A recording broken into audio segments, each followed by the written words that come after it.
Welcome to the First Things First podcast. And first things first, we need you to subscribe and leave comments letting us know what you think of the show. We're listening. I'm Nick Wright, joined by two of my favorite people, Jenna Wolf, Chris Carter. Now, let's get the show started. Well, hey, everyone, and welcome to First Things First. I'm Jenna Wolf. As always, that's the Hall of Famer, Chris Carter. This right here is Nick Wright. Good morning, guys. Good morning. Good morning. Ton to do today. Got a lot to do. We only have 3 hours to do it. But we're 2 days away from what I've always liked to call the best weekend in sports. There was big NBA last night. We got a lot to do today, this morning, CC. Jenna? Jenna, you look very nice. Thank you very much, as do the two of you. Let's start this show right here. Jenna, you look good. Always Hey, guys, hating. wouldn't it be great if everyone in life got a bye week at some point? You know, just to rest up, go over life's game plan, reap the rewards of a good winter season. Yeah, well, drink some bone broth. Yeah, we all need some bone broth every once in a while. We don't all have byes, but the Patriots do and did, and they rested, and now they get ready for the Titans. And while Tom Brady did struggle in the month of December, he's still the man. But Titans safety Kevin Byard says he's out to embarrass Brady Saturday night. Take a listen to this. It's a playoff game, so it's not like it's a preseason where I go out there and be like, oh, it's Brady and I'm chilling. Yeah. It's a playoff game, so I don't really care. Yeah. You know what I'm saying? If it was Joe Montana, you know what I'm saying? I'm trying to go out there and win the game, and I want to make him look like Blake Bortles if I can, try to catch a couple picks. I'm actually not sure if that was more insulting to Blake Bortles or to Tom Brady. Oh, it was definitely more insulting to Blake Bortles. It was complimentary to Tom Brady. Bortles just gets crushed at every turn. Poor guy's at home eating breakfast. He's like, what did I do? Right, it's unbelievable. All right, well, let's start with this. So, obviously, the Titans, their number one game plan is going to be trying to slow down Tom Brady. As sometimes you see the offense goes through him. What can they do? What will they have to do in order to make that happen, CC? Well, for Nick and I, we were going over it this morning, and I think it's critical to let the American public, Kevin Byard, who is he? So he's a guy, my guess is a lot of people don't know who he is.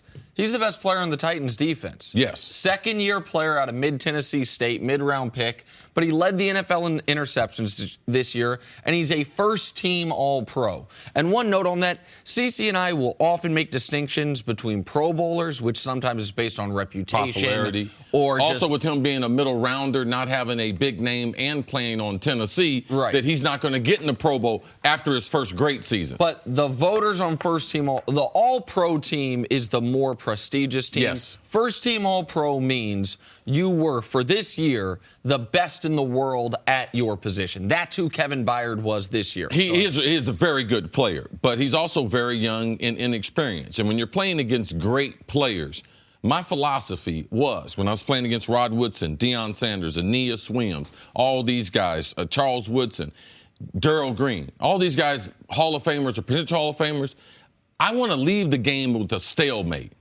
I want to leave to say, you know something? I drew him to a draw, all right? I'm not going to let him dominate me. I'm not going to dominate him. And that's not even my goal. When you're playing against great players, that's a more realistic goal. Because if you think, I'm just going to dominate this guy, well, you could have a long day. So he is a credible player. Now, as far as his commentary and what's going on, I'm just going to reveal to the fans of what he actually might be seeing. Because he said he's going to make Tom Brady look like Blake Bortles. I'm going to show the fans a couple pair of stats, a blind reveal. Okay. I'm on Nick Wright's corner here. You can see one quarterback 60%, one other quarterback 62%. Let's reveal to the fans like who these guys really are. Nick, he talking about he going to make him look like Blake Bortles. Well, Blake Bortles would be better than his own quarterback. Wow. So, like your mom told you, Jenna, never point your finger at someone because you got four fingers pointing back at you. Hey, Byard, be chill, bro. be careful because the quarterback that you have playing for you, it helped me look at his numbers and probably lean me toward criticizing Mariota because his quarterback play has been worse than Bortles. Well, so that's really interesting because you know how much I love those blind stat tests. I didn't that one from No, it's a great move. I wouldn't have guessed like those were the two guys going up there. I knew one of them was probably going to be Bortles given the conversation. That is a good visual as far as how mediocre to bad the Titans quarterback situation has been, which, to bring it back to this, is why you have to make Tom Brady play poorly to have any chance in this football game. Jenna, you mentioned we would all like to have a bye. You know what's funny? If you were drafted by the New England Patriots in 2011 or later, you have always had a bye. And you don't know any different. And you have always played in the AFC Championship game. Every player on this team, 2011 or later, they've had byes every year. They've been in the AFC Championship every year. An unprecedented 6 straight. Now they're going for 7 straight. I think a lot of people are going to say, well, they basically have a bye to the AFC Championship game. They drew the Titans. That's what people thought last year when they drew the Houston Texans. That's a game we watched together back in Los Angeles, back before I actually had even met you, Jenna. This was a time where, if you remember that football game, that was a close game at the half. Now, the Patriots ended up blowing out the Texans. It was a close game at the half. The Patriots were only up 17-13, and that was with a kick return touchdown. Why do I bring that up? That's the way the Titans need to make Brady look and feel. He was 18 of 38 in that game. He threw 2 interceptions, and why? Jadeveon Clowney was getting constant pressure on the quarterback. The Titans are not a great defense, but they are top 5 in the NFL in sacks. Yes. The only shot they have is to get constant pressure on Tom Brady, and Dick LeBeau, their D coordinator, who hasn't had a lot of success against Brady, he's going to bring pressure repeatedly. Great point. And also, Dick LeBeau is very responsible for Kevin Bayard and his ability to be one of the elite players. He loves great safeties who are versatile, can play in coverage, can also play down in the box. But the point you mentioned, I think, might be the most important. After the bye, people need to look back at Tom Brady and see he's been very successful against Dick LeBeau when he was in Pittsburgh. When Pittsburgh had a better offense and Pittsburgh had better personnel than Dick LeBeau has there in Tennessee. They haven't created enough turnovers for that defense to be in the elite category, and that's what they're going to have to do to be able to make Tom Brady look bad. Just so Brady against Dick LeBeau's Pittsburgh defenses from 04 to 14 was 6-2, 19 touchdowns, and this is the key. Only 3 interceptions. The way the Dick LeBeau defense works is you bring the pressure, it forces turnovers. Yes. It didn't work like that against Brady. Clearly the pressure's on the Titans defense. They know what they have to do. They got to stop Tom Brady. That's the Patriots' biggest offensive weapon, far and away. But I have to ask you as a player, going back to these guys making these sort of flamboyant comments, knowing full well they're going to get blown up, knowing full well they're going to go national, and then the person who's intent to hear him is probably going to hear him whether or not Tom Brady heard these comments or not. How does it behoove a guy like Bayard to make a comment like that? Do they need extra motivation? Do they need something to get him pumped up? Jenna, you might be surprised by this, but a lot of these young players, I mean, they're brash. They've already made big splashes in the NFL. And if they haven't made a big splash, it's like Denny Green said. If you got a reputation, this is the kind of game that you protect your reputation. And if you don't have a reputation, this is the kind of game that you gain a reputation on the national stage. So in the NFL for years, especially defensively, you have a lot of brash, young, and Bayard. Tom's won 1 Super Bowl to him. Right. Now, he mentioned Tom and Joe Montana.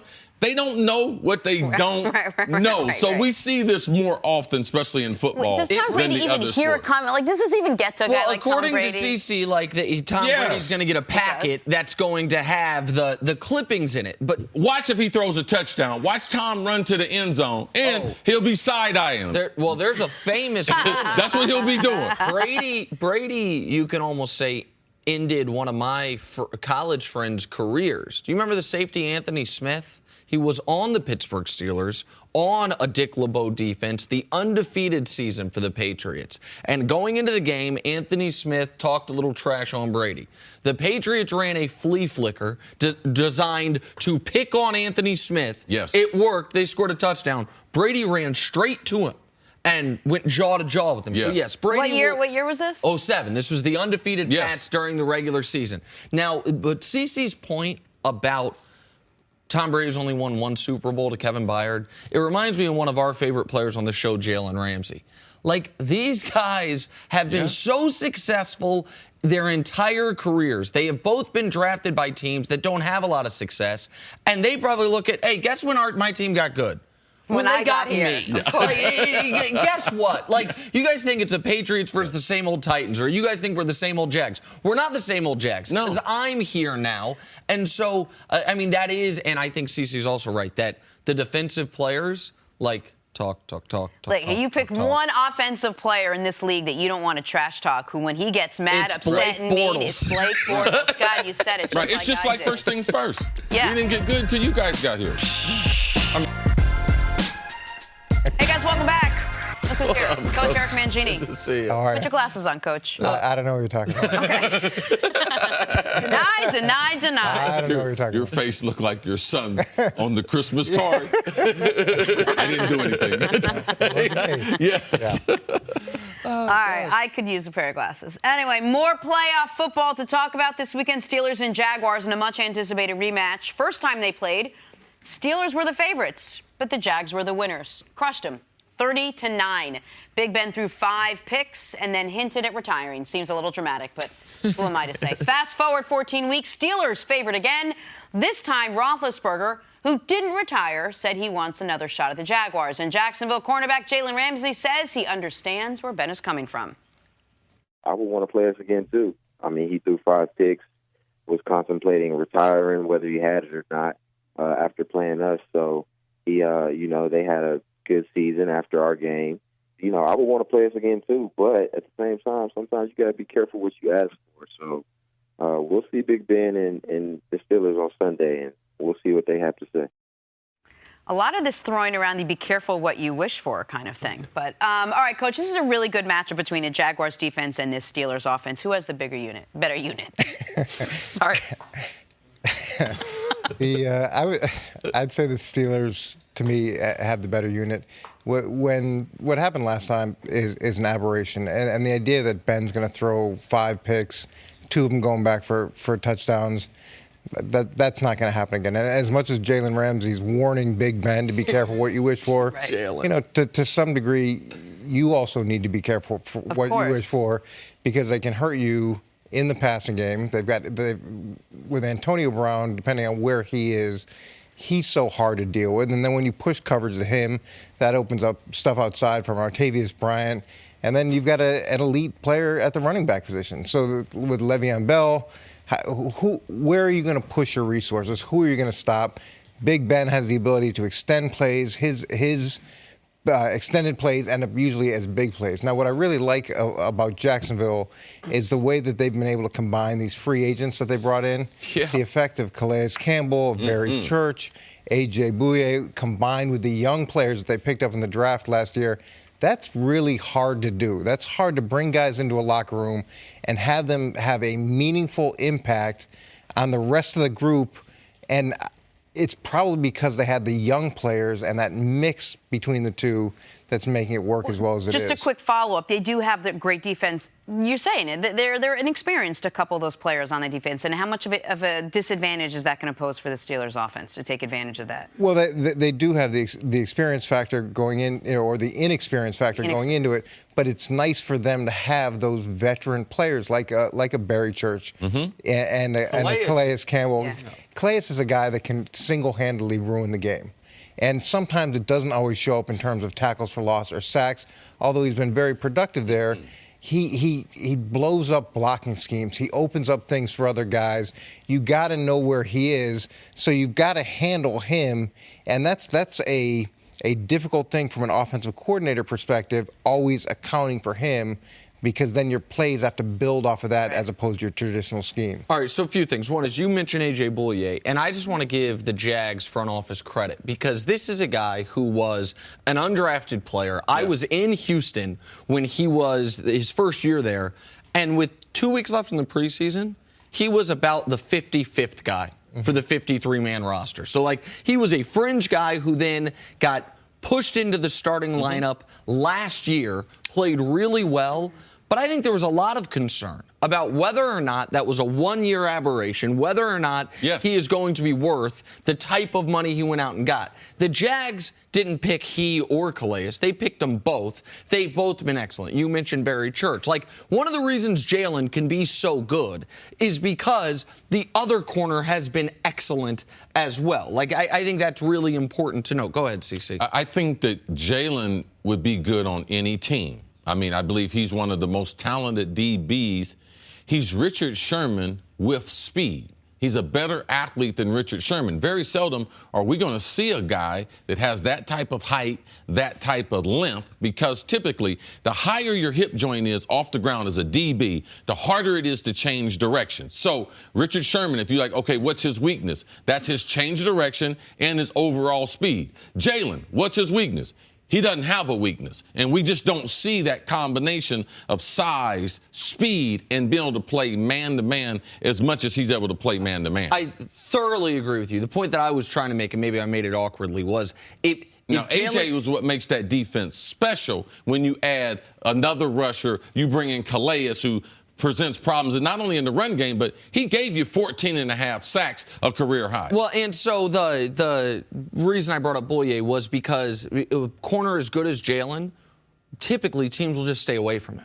Like Marcus Peters is not as good as Jalen, but I've watched the Chiefs very closely the last few years, and teams just. Marcus Peters is pretty good. No, I think he's excellent. I don't think he's quite. I think Jalen might be the best in the league. Regardless, say they're on equal footing. Teams just try to stay away from Marcus Peters. They go to the other side of the field because they don't have a complementary corner on the other side to where they can where they can kind of pick their poison. The point, though, is we talk about the Jags. Le'Veon Bell had an interesting comment yesterday where he said, we don't know how long this Steelers unit's going to be together. And the Steelers unit of Antonio Brown, Big Ben, Le'Veon Bell, forget Martavis and Juju, they haven't had many playoff runs of full health, right? That Le'Veon last year in the playoffs, he got knocked out very early in the New England game. Le'Veon missed a different New England game. We had seen Martavis suspended for a year. This is the Steelers' best opportunity. Like, running backs don't last super long. Le'Veon's not on an extended contract. We just saw Antonio Brown take a huge hit in the Bengals game that he popped up from, but the style he plays, he's always susceptible. And Ben, as we mentioned, was talking retirement, even if it was facetious, when they played. So this is a golden opportunity for the Steelers, this playoff run. The Jags defense, though, to me, does present more problems than any defense in football. It is hard to keep three superstars on the same team with the salary cap. I would say the other advantage that Jacksonville's defense has is the time of possession that Jacksonville's offense has been able to maintain. They're third in the league. So the best thing that they can do, and we'll talk about this some more later, is keep that offense off the field. So the more that they can chew up time and run out the clock or shorten the clock, to me, that keeps an explosive offense off the field as well. Yes, we talked about these units. Pittsburgh's offense, Jacksonville's defense, and both of them start out with great personnel. But Leonard Fournette, I know he's not on Jacksonville's D. He has the ability to be able to turn the tide. That Jacksonville's defense would have the better unit if he's able to grind it out in which I believe is going to be a sloppy field, potentially rain. So that one of those things, there's other things that we have to look for to be able to help out one of these units. And I believe Fournette does that for Jacksonville's defense. Welcome back to First Things First. Super Bowl champ Chris Canty is with us. In the building. How are you? I'm good. Good to see you. Like that blazer, man. Thank you so much. I appreciate that. Getting ready for Whatever. You ain't on board with the CC? Man, we're good, man. I compliment the dude all day, man. Okay. Make yourself at home. My guest. There it is. I like it.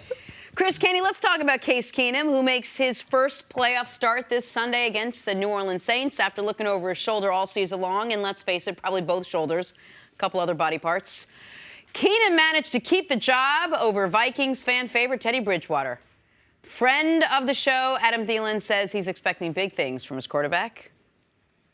We know that he's prepared. We know he's going to get us in the right plays, and we know he's going to find the right guy, the open guy. So it gives us as receivers a lot of confidence to go out there and just try to win.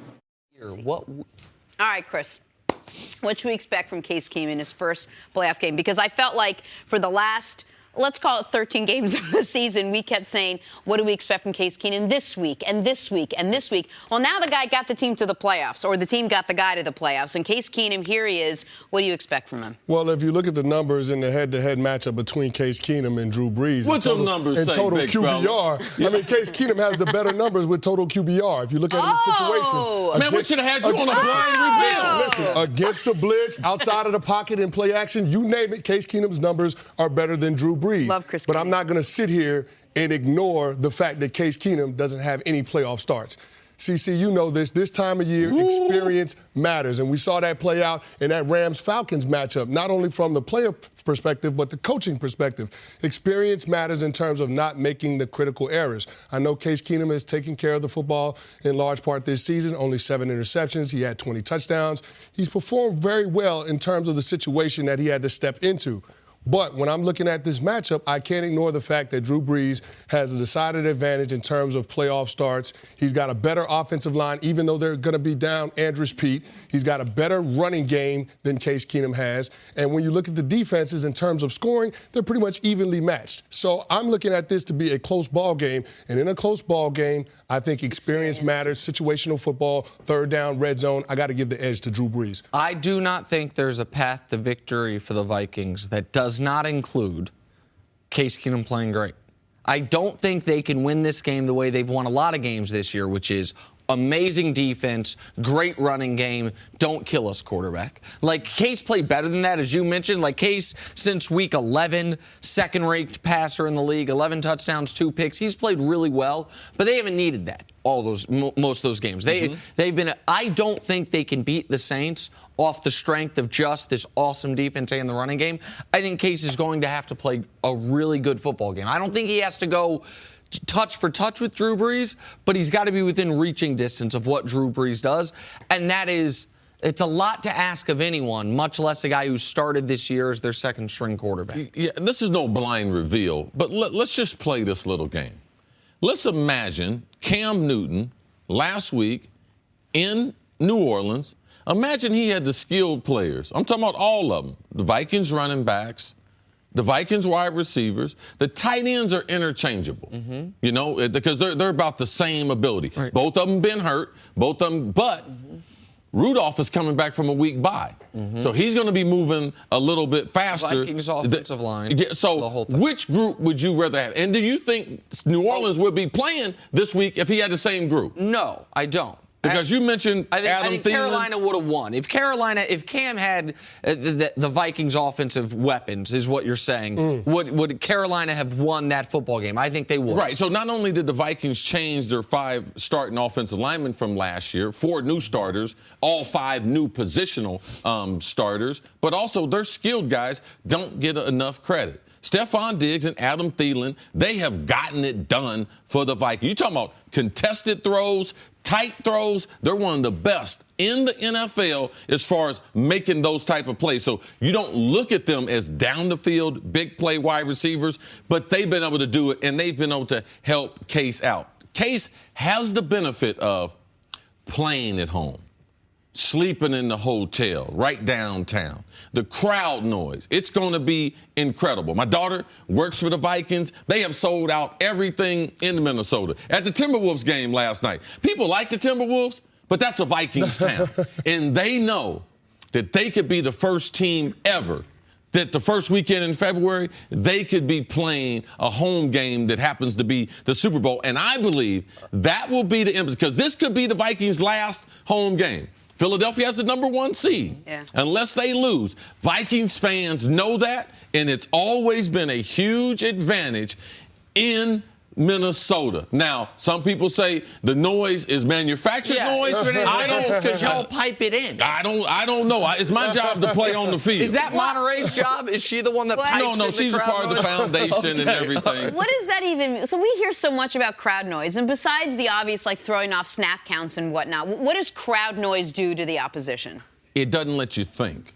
It makes teams have to hurry up. And in sports, there's so much to communication that you have to do. And when you negate the communication, or you make a team a little antsy, and you have playoff anxiety, all right? The crowd noise increases that anxiety, because instead of, what coverage are we in, Chris? You're always yelling. You are already stressing me out. No, you're always stressed out, Chris Canty. I'm stressed out. You're always yelling. And you know, man, if we don't get the lead, man, this crowd's going to get in the game. So not only are you fighting the opposition, you know that the crowd is a part of it. Especially when you have a veteran quarterback that has the autonomy that Drew Brees does, when Sean Payton gives him the latitude to be able to make those checks at the line of scrimmage. When that crowd noise gets going and you got second and long, and third it's a and long, smart crowd. They know if you're audible, they start getting louder. Yeah, exactly. And that's the one thing you do worry about with the New Orleans Saints in terms of being able to communicate. That's why you have to have an emphasis on nonverbal communication and the coaching staff wanting to go indoors and pipe in the music to force your offense to get used to that type of environment. But you can't simulate that, and you can't simulate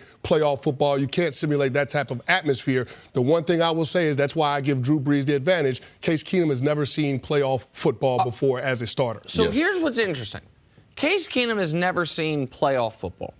But Case Keenum's in a very interesting spot because he might have been having individually playoff games the better part of the last 2 months. Since Teddy Bridgewater came back, since we had people telling Chris Carter, short leash on Case, he's playing great, but this is, you don't know how, Teddy's right there. Since everyone saw the support Teddy has and that Teddy was healthy enough to play, Case was playing for his job. Week 12, 13, 14. He didn't really secure it until week 15, the game against Cincinnati where they won 34-7. Does that apply at all? Like, in your opinion, even though it's not playoff experience, it's maybe a close simulation of it for him individually, the pressure he's going to be under in this game? I don't think so because the Minnesota Vikings pretty much wrapped up their division early in December. So, I mean, I understand what you're saying in terms of playing for his job, but you could play that game with the New Orleans Saints because they were fighting for the last 3 weeks to make sure that they were able to host a home playoff game. Yes. So their whole team had that sense of urgency. But we're not worried. But it's not like Brees needed the experience, though, is my point. Like, Case, this was the only way Case could have gotten anything close to that experience. And maybe it doesn't apply because it's not a lose-and-go-home scenario. Just for him individually, I wonder if having a ton of pressure on him going into a game, if he learned something from the last 2 months of the year. Yeah, something that might create more pressure. The last 2 weeks, the Vikings are on the bye. Sam Bradford, he's practicing with the Vikings. So I don't believe it's pressure. I believe it will help because in the first game of the season, Sam Bradford played unreal. And I believe there will be information that Sam can transfer the Case that will be beneficial in the game. Wouldn't that be something if the whole season we talked about Case Keenum losing his job to Teddy, and now it's going to be maybe Case Keenum loses his job to Sam Bradford, who lost his job to Keenum, who lost his but then Sam Teddy. Bradford, what? He gets another bruise and has to have another second bone bruise. He can't have 2 amputations. All right, Chris, stick around. Coming up, is Matt Ryan's legacy on the line this postseason? We'll talk about that next on First Things First. Back here with Chris Canty, we're talking about the bookends of the NFC playoffs. Eagles at the top, Falcons at the bottom. Despite that, Eagles are the underdogs in this one, at home no less. That's because of the loss of Eagles quarterback Carson Wentz. Regardless, Falcons quarterback Matt Ryan knows this won't be easy. He's looking to lead the Falcons team back to the Super Bowl. Take a listen. I think we've done a good job. We're a tough group and a group that has a belief that, regardless of how games shake out, we can go out there and find a way to win. Chris, after what Matt Ryan went through last year with the Falcons and the way they lost that game, would anything shy of a Super Bowl win really be the difference for him? I mean, does he have to actually win the Super Bowl to change his reputation, to get that reputation back? No, I think he has to win the Super Bowl to change the perception around who he is as a quarterback. He's already got the MVP on his resume. He's taken his team to a Super Bowl. Now, in much part, it's like the conversation that we have around Cam Newton. He's got to be able to win the Super Bowl to change the narrative around Matt Ryan and the Atlanta Falcons. Careers very similar. Up and down, one spectacular year where they won the MVP, but in the Super Bowl. Now, Matty Ice, he didn't play bad in the Super Bowl. He just didn't win or hold the lead. Well, Kyle Shanahan got away from running the football in the second half. Now, that's something that it seems like they've learned from because if you look at last week's game against the Rams, when they came out with that 16-play drive, although they didn't score a touchdown, they got the field goal, they pushed it to a 2-possession lead, and they ran the ball 12 times out of those 16 plays. So you see they have that concerted effort to run the football in the second half. I think that's who the Atlanta Falcons have to be because that complements their defense. Their defense has been lights out the last month of the regular season, and you saw it again in the wild card matchup against the Rams. That run game on offense has to keep that undersized defensive front off the field because we see that Atlanta Falcons defense can get after it when they're fresh. It's a fast, athletic defense so they can create a lot of problems for opposing offenses when they don't get worn down from being on the field too long. That's why it's important for the Falcons to run the ball. If they run the ball this week against the Philadelphia Eagles, they'll be in the NFC Championship game. Matt Ryan, as far as his reputation goes, winning a Super Bowl will absolutely change it. And if you're a quarterback and you win a Super Bowl and you have an MVP, you are on the list of potential Hall of Famer. Even if the rest of the resume doesn't quite stack up, there's one quarterback that has both and hasn't won it, and I know it, and I'll remember it later. But aside, everyone who's done that except for one guy has ended up making the Hall of Fame. So that's what Matt Ryan can do as far as his legacy goes. But Rich Gannon? What? Is it Rich Gannon? He didn't win the Super Bowl. No, he didn't. He didn't win the Super Bowl, but he got an MVP. Win the MVP and win the Super Bowl. It's one guy. I'll remember it in a moment. But regardless, I do want to be fair to Matt Ryan as far as, because he has a losing playoff record. Man, his defense this is the points given up in his 9 career playoff games. 30, 48, 24, 28, 28, 20, 21, 34, 13. This was the game against the Rams. A lot like Aaron Rodgers. Yeah, absolutely right. And Aaron Rodgers, I believe, has a losing playoff record or a 500 playoff record. Mm-hmm. It's hard, by the way, to have a winning playoff record because if you're a really good team, you don't have a chance to even win your wild card game because you get a bye that round. Peyton Manning has a below 500 career playoff record. It's really hard to be well above 500 in the playoffs. But it is worth noting, in his last 5 playoff games, where he is 3-2, 13 touchdowns, 1 interception, and a 124 rating. He's been outstanding in his last 5 playoff games, even though, and 2 of those games, by the way, his team could have won. One was the NFC Championship game against San Francisco. They had him in the red zone to win it, and the other, obviously, was the Super Bowl. But it's what the footnotes are. It's not only how you get to that record. How does his playoff record get to 5-6? All right? He had a 28-3 lead in the Super Bowl. That's fair. All right? So if he didn't lose that one, he would already have a winning record in the playoffs, and he would have a Super Bowl. Now, you top that off where he went and beat the Rams, where a lot of people thought that they might be kind of that special pick coming out of the NFC. So they beat them in Los Angeles. Now you go to Philadelphia, your hometown, and you lose to Nick Foles. So not only will his record be 5-7, but you have these footnotes. 28-3 lead. He couldn't hold it. Regardless, blame it on the offensive coordinator, blame it on Freeman not picking up a blitz, but they go on the quarterback's resume. They don't go on anyone else's resume. Oh, Nick Foles. Oh, he's lousy. Who lost to him? Matty Ice. So if you think that these little footnotes don't change the story, the numbers tell one story, but the footnotes, they help enhance or illuminate what the real story is. Yeah, it's absolutely all on Matt Ryan right now. You're going into Philadelphia, expected to be able to win this game. I mean, this is the first time I believe that the number 1 seed in a conference is the underdog at home in the divisional round. So that speaks volumes about the expectations on this Atlanta Falcons team this weekend. If they go up to Philadelphia and they lose this game on Saturday, can you imagine what the storylines are going to be surrounding Matt Ryan and his career? Right. Because the expectations right now are that this team should be in the conference championship competing against the Saints or the Vikings. And right now, when you start looking at how the Eagles have been playing the last 3 weeks of the regular season with Nick Foles as the starter, with Nick Foles not having a completion beyond 20 yards downfield, the fact that he can't push the ball down the field, there's no way that the Philadelphia Eagles should be in a position where they can match points with the Falcons' offense. Listen, the moment Carson Wentz went down, I said the Eagles' Super Bowl hopes are done. I don't think you can lose the MVP and still win the Super Bowl. But it is worth noting that Vegas says the Eagles are underdogs, but the smallest underdogs of the weekend.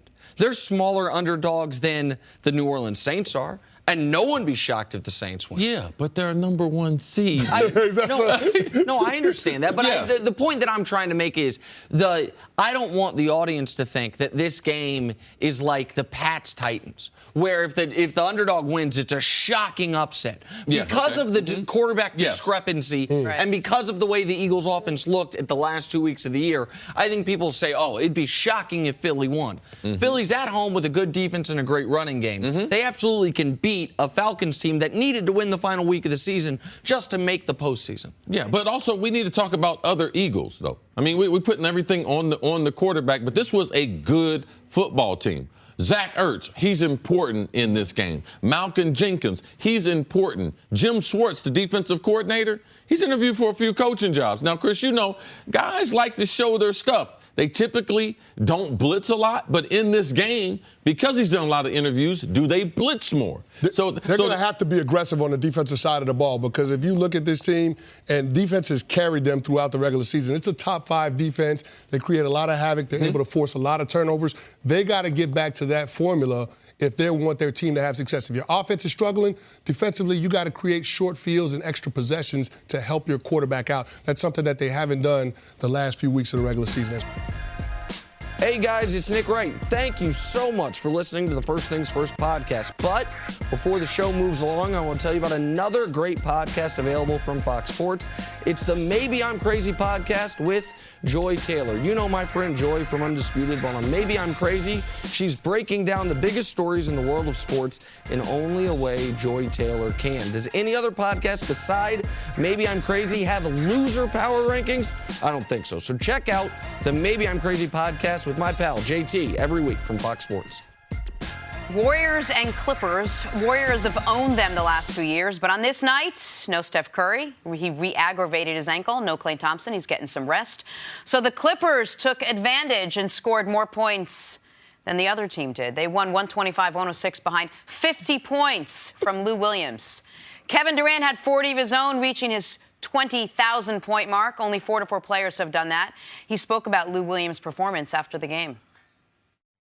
He ordered 50-piece nuggets on us tonight, so you gotta, somebody scored 50 on you the way he did, you just gotta pay homage and move on. Our spirit wasn't right, our energy wasn't right, and we weren't connected, and they were. You know, the Clippers they came in here probably insulted that, we were resting Klay, and obviously Steph goes down, and so the game changes, and they came in and just kicked our ass. Let's not mince words. Let's not beat around the bush. Let's get right to the point, Steve Kerr. He's exactly right. So I don't want to talk about the Warriors' spirit because you know a ton about basketball. I don't know nearly as much as you, and I know that the Warriors are going to be okay. What I do want to ask you about, though, is Steph Curry. This is now the second stretch in the last couple weeks that he has forced to sit out and deal with his ankle injury. It's something that's been bothering him for a while. How concerned are you about this? So Steph was shooting around with a trainer or a coach and turned his ankle. It was not same ankle as the one that forced him to miss 13 games. Not significant enough to where he needed an MRI. So they don't think it's a serious injury like the last one was. But CeCe, this is the concern. The reality is with the Warriors, there are only 2 ways they are not going to win the title. One way is if they play the Cavs and LeBron plays the way he did the final 3 games of the series that the Cavs beat him for the entire series, which is almost impossible. Even by LeBron standards, LeBron would have to play 7 games of nearly flawless basketball for the Cavs to beat them if they're healthy. The other one is if they are dealing with injury. And as we saw, the Clippers last night barely were an NBA team. Lou Williams was awesome. Yes. DeAndre Jordan's a good player. Everyone else is a fringe G League type of talent. And it was a close game at halftime. And, the Clippers had the chance, too, at halftime, because Durant had 25 at halftime. He was 25 points away from 20,000. And he got it in the first half. Yeah, and got that in the first half. So the Clippers, they could have easily just gone off and said, it's just another game. Let's just let it go. But and Lou Williams had something to say about that. Lou Williams is great. But here's the thing to know about what happened with the Warriors last night. Durant didn't score a typical 40. He scored 40 points on 18 shots and only 8 free throws. That is, his efficiency last night was off the charts. And the Warriors still lost. Now, I know they didn't have Steph and they didn't have Klay. But this was another example, CeCe, as to the one concern for the Warriors. And it's a real concern now with Steph injuring that ankle a second time, even if it's a small injury, because that is the type of injury that you can repeatedly turn the ankle. This is the way they get got, is one of their guys misses a big series due to injury. Well, I think that it's very interesting what Steve Kerr said, that the team just didn't have it. And the one thing that I would question, and one reason why I believe Kevin Durant is so comfortable in Golden State, I don't believe Kevin Durant's a leader. I mean, I'm talking about a vocal leader, a kind of in-your-face leader, kind of a rah-rah, kind of pick the team up. Like, you can watch him, and he can be a leader by example. He went out and got 25 points the first half. But they missed some other things that he, as a superstar, that he doesn't provide. And it was just interesting to hear the coach saying, now, I know when one of the superstars is out, Durant has been amazing. Like, he's played amazing. Yeah. But there's some other things that you have to do as a superstar that I don't believe are part of Kevin Durant's DNA. I still like him as a player, but it was fairly obvious that the team didn't have the type of juice. And it's kind of strange because he had a great game, but he still couldn't transfer that over to the rest of his teammates. I'm curious what you mean. Like, what's that intangible? What's that thing that he could have done? It's, say, for instance, if this was Kobe. Okay. Or if it was LeBron. Like, they bring some other type of energy. And the only reason why I say that is I watched the game, and also I heard Steve Kerr. He said we weren't there. Durant scored 40, so Durant was there. But that leadership that I've seen that Klay kind of silently have, and Klay is a very, very strong defensive presence. But one of your superstars is out, Steph, and Durant can't fill that void. Right. So Steve Kerr said it.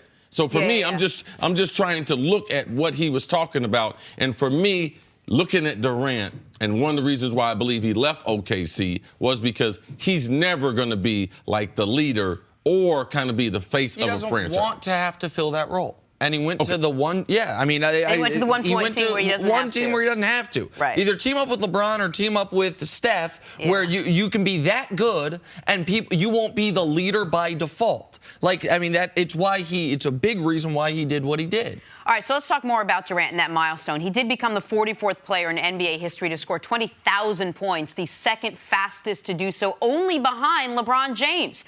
Now, Durant's only 29 years old. All signs pointed to him playing at least another few weeks.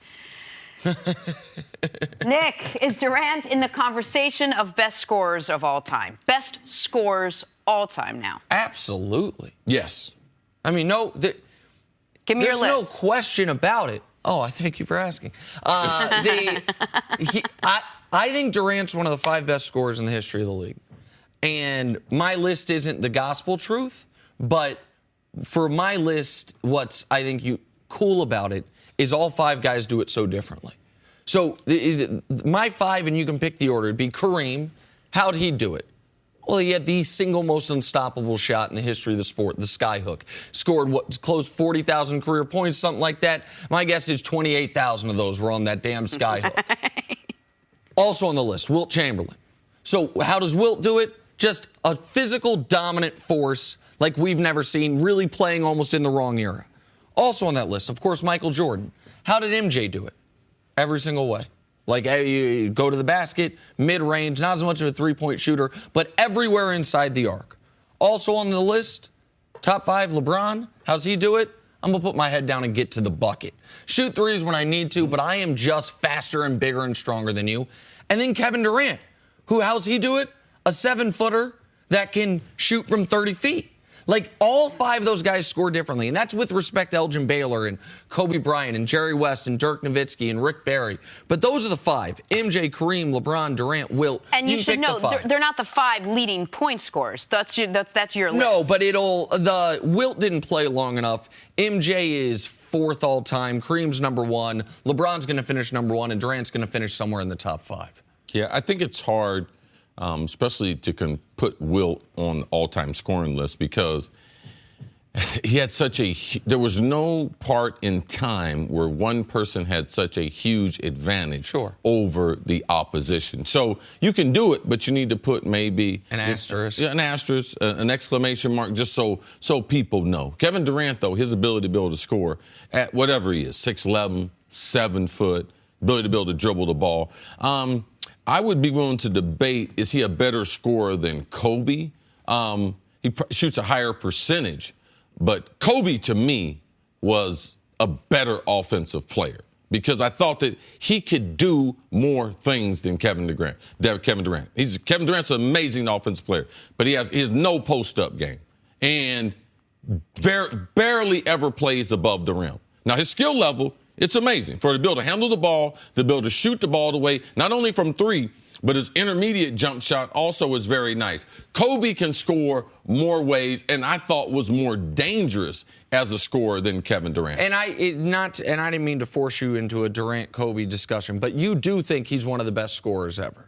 Correct? Yes. You wouldn't have him necessarily in the top 5 I did. But well, I don't like to make lists as much, but Kobe Bryant to me is the most terrifying offensive player that we've seen in the NBA in the last 20 years. I think the other impressive part is that he's 29 years old. I mean, he's behind LeBron James. Just LeBron. And LeBron, I know he only went to college for a year, but LeBron didn't go for a year, so he's a year behind him with that, which makes it even more impressive. As far as games played to score 20,000, Kevin Durant did it in 7:37. LeBron did it in 7:26.